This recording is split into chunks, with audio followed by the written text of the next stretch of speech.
यंदा सोलापुरात पूज्य साने गुरुजींच्या प्रेरणेने राष्ट्रीय एकात्मता व सर्व धर्म संस्कृती भाषा समन्वयाच्या दृष्टीने कार्य करत असलेली साने गुरुजींच्या विचारांची संस्था आंतरभारती ट्रस्ट पुणे व आंतरभारती शाखा सोलापूरतर्फे बुधवार दिनांक 25 डिसेंबर रोजी आंतरभारती स्नेह मिलन कार्यक्रम आयोजित करणार आहेत।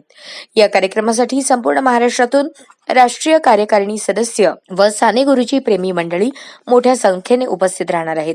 ऑर्किड स्कूल व ज्युनियर कॉलेज येथे आयोजित या विशेष कार्यक्रमात पूज्य साने गुरुजी यांची विचारधारा, सोलापूरचे ऐतिहासिक महत्त्व आदी विषयांवर आधारित तज्ञांची व्याख्याने आणि सांस्कृतिक कार्यक्रम संपन्न होणार आहे। कार्यक्रमाचे उद्घाटन सोलापूर मनपा आयुक्त शीतल तेली उगले यांच्या हस्ते, अध्यक्षस्थान आंतरभारती पुण्याचे राष्ट्रीय अध्यक्ष पांडुरंग नाडकर्णी गोवा हे भूषवणार आहेत। प्रमुख पाहुणे म्हणून सोलापूर विद्यापीठाचे प्रथम कुलगुरू डॉक्टर इरेश स्वामी, प्रमुख वक्ते म्हणून डॉक्टर श्रीकांत येळेगावकर उपस्थित राहणार आहेत।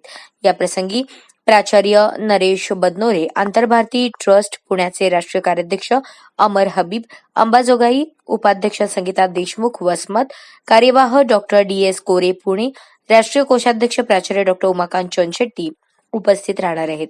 सोलापुरात प्रथमच होणाऱ्या या स्नेह मेळाव्याला साने गुरुजी प्रेमींनी उपस्थित राहून कार्यक्रम यशस्वी करावा असे आवाहन आंतरभारती सोलापूर शाखेचे अध्यक्ष प्राचार्य सुभाष शास्त्री, उपाध्यक्ष प्रमोद शाह, सचिव प्राध्यापक डॉक्टर राजशेखर नळगे, शाखा कोषाध्यक्ष अरुण धुमाळ, सहसचिव गणेश लेंगरे आणि सर्व कार्यकारिणी सदस्य यांनी आवाहन केले आहे। श्यामची आई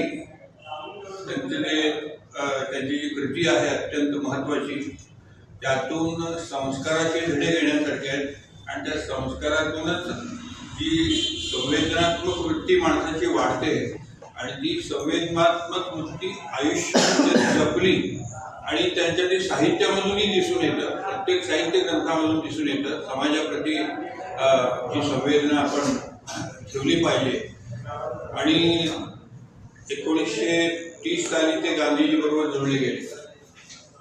त्यांच्या आंदोलनामध्ये त्यांनी भाग घेतला आणि तुम्हाला माहीत आहे स्वातंत्र्य चळवळीतील जे सेनानी होते सगळ्यांना ज्या पद्धतीनं जेल किंवा कारावास भोगावा लागला त्याच्यामध्ये यांनाही भोगावा लागला आणि त्रिचनापल्लीमध्ये जेव्हा कारावास भोगत होते, त्रिचनापल्ली चेन्नई, तर तिथं त्यांच्या लक्षात आलं की सगळे जे इथे कैदी आहेत ते सर्व विविध भाषेचे आहेत, एकमेकाची भाषा माहीत नाही। ही समस्या तुझ्या लक्षात आली म्हणून त्यावेळेस त्यांच्या डोक्यात आले की आपण आता भारताच्या एकतेसाठी, भारताच्या सांस्कृतिक एकतेसाठी, भाषिक, प्रांतिक आणि धार्मिक एकतेसाठी आपण काहीतरी आयुष्यभर कार्य केलं पाहिजे। या उद्देशाने ते कार्य करू लागले। विश्वभारती म्हणजे शांतिनिकेतनच्या संदर्भात जे टागोरांनी वसुधैव कुटुंब, संपूर्ण विश्वच आपलं कुटुंब आहे या अर्थाने जे आपल्या विचारधारा त्यांनी वाढवली, त्या पद्धतीनं यांनी एक हृदय भारत जननी,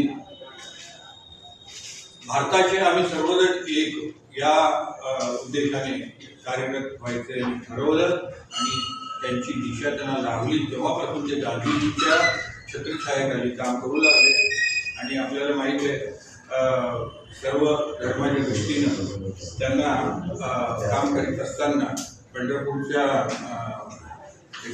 प्रवेश, दलित लोकांचा प्रवेश पंढरपूरच्या पांडुरंगाच्या मंदिरामध्ये झाला पाहिजे या उद्देशाने ते जवळजवळ 10 दिवस उपवास करीत राहिले 47 साली आणि 10व्या दिवशी त्यांना ती सफलता मिळाली आणि फार महत्त्वाचं काम ते आयुष्यात होतं। पण गांधीजींच्या मृत्यूनंतर मात्र ते थोडंसं खचले होते। सामाजिक दुर्दशा पाहून त्यांना थोडंसं मनाला अत्यंत वाईट वाटलं। मी सुरुवातीला सांगितलं की सामाजिक संवेदना अत्यंत सूक्ष्म होती, त्यांना अत्यंत त्या परिस्थितीचा वाईट अनुभव आला आणि त्यांनी शेवटी आत्महत्येमध्ये त्यांचा शेवट झाला।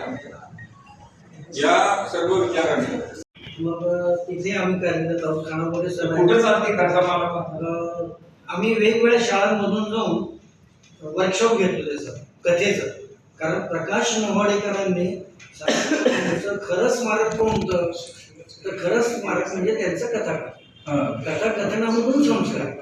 मग घरोघरी अशा रामशाहीच्या पुस्तकांचं वाटप करतो, वंचितांना मदत करतोय. नाही, पण असं ऐकलं की कधी बातम्या पण येत नाहीत. आता काही व्याख्यानमाला होतीये किंवा कार्यक्रम होतात असं ऐकण्याला वर्षातून काय झालंय, सरांची प्रकृती ठीक नसल्यामुळे कार्यकर्ते पण कमी झाले. मग आम्ही आपल्या शाळेत तरुण पिढीकडे दिलं पाहिजे ना सर. विचाराची धारा कशी असते, नवीन पिढीला पण आपण ते दिलं. अविनाशजी, तरुण पिढीकडे आपण हे सुपूर्द करतो, पण तरुण पिढी यायलाच तयार नाही.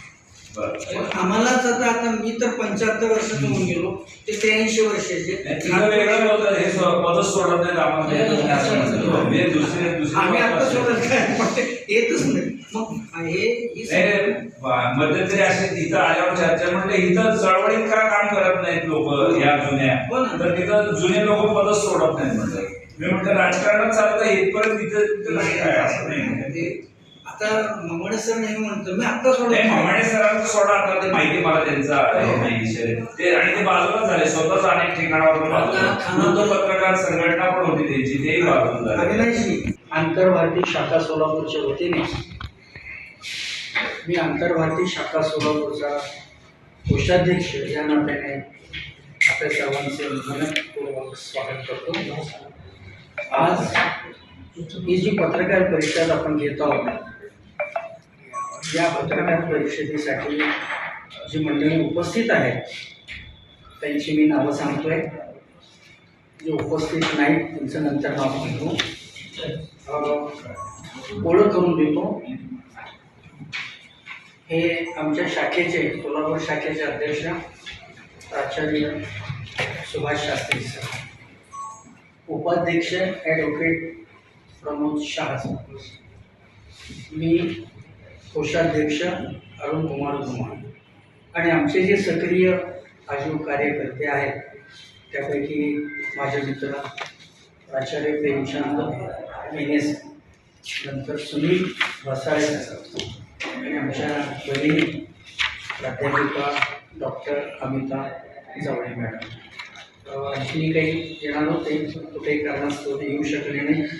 त्यामध्ये इथं प्रेस नोटमध्ये प्राध्यापक डॉक्टर राजशेखर नळगे हे नाही आहेत, नंतर गणेश लेंगे हे दोघे नाही आहेत. अशाच नवनवीन अपडेटसाठी जनता राज्य न्यूज चॅनलला सबस्क्राईब करा, लाईक करा आणि शेअर करायला विसरू नका.